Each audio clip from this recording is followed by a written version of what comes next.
and welcome to Dave Berkshire Motorcycles in sunny Norfolk. Well, I'm here to take my motorcycle test and show you exactly what you need to do to get out on the road on a KTM.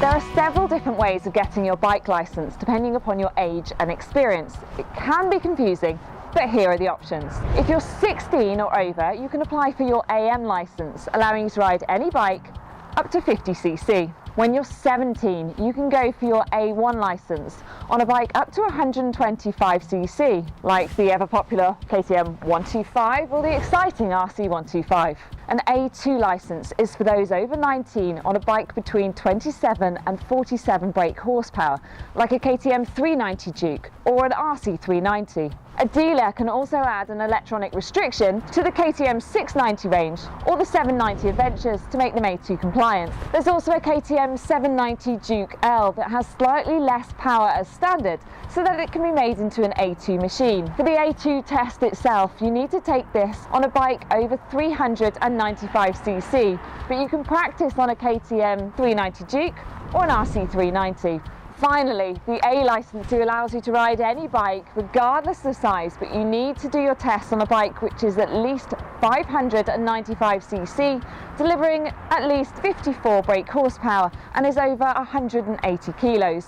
You can take this test at 21 if you pass your A2 test at 19.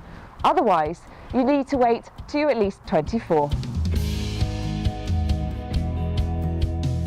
If you're like me and over 24, you can apply for your A test, and once you pass that, you can ride anything in KTM's fast range. Later, I'm going to be joined by Tom Booth-Amos from the SIP Green Power KTM team, who's currently competing in Moto 3. Tom's 23, so he's going to be going for his A2 licence. To find out what licence you'll need to apply for, head to the KTM website where we've got all the details. First things first, all riders have to take Compulsory Basic Training, or CBT. This is for anybody who wants to take their KTM on the road.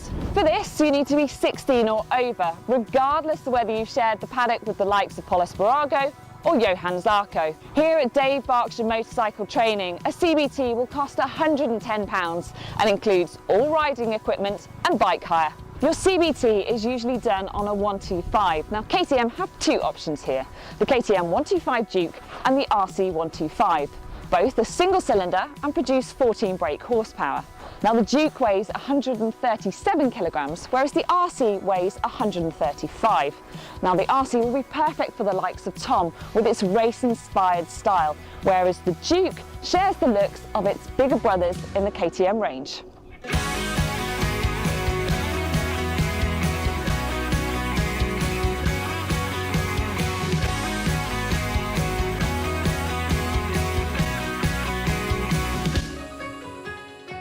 So now you've got your CBT under your belt. If you haven't done so already, you'll need to apply for your bike theory test, and you can do this on the gov.uk site. This will cost around £23.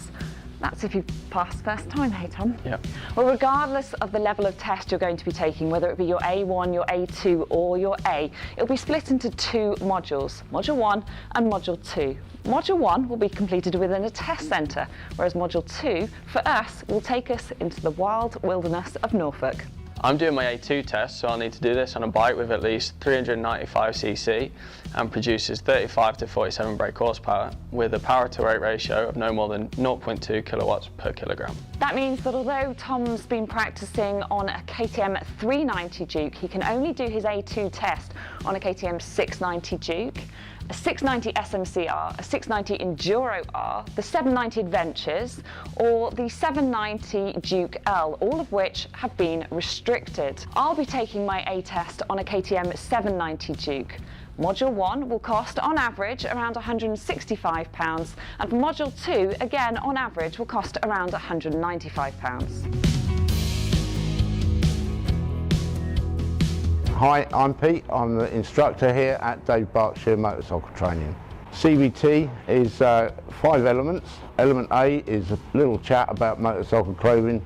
Element B, where we go out and get introduced to the bikes, the controls, we do a little bit on basic maintenance.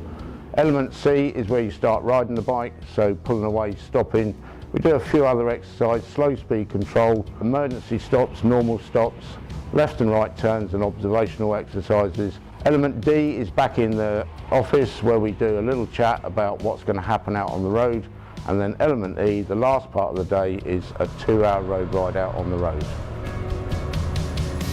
The Module 1 test is conducted on a training area where you do a manual handling exercise, a slow speed control such as a slalom figure of 8, a slow speed ride, a U-turn, then you do the faster 3 exercises which is a controlled stop, an emergency stop, and then you do the avoidance exercise.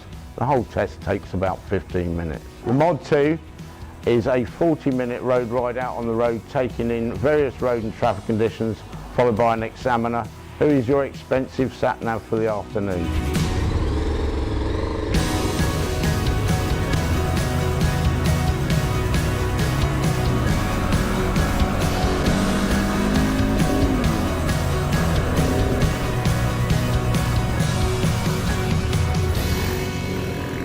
We've both just completed our A test and A2 test thanks to Dave Berkshire Motorcycle Training, which now, Tom, that means you can head off to your next Moto3 race on the road.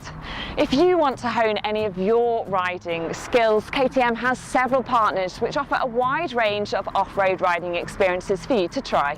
Just head to www.ktm.com/gb for our full list of experienced partners and for full details of how to pass your bike test.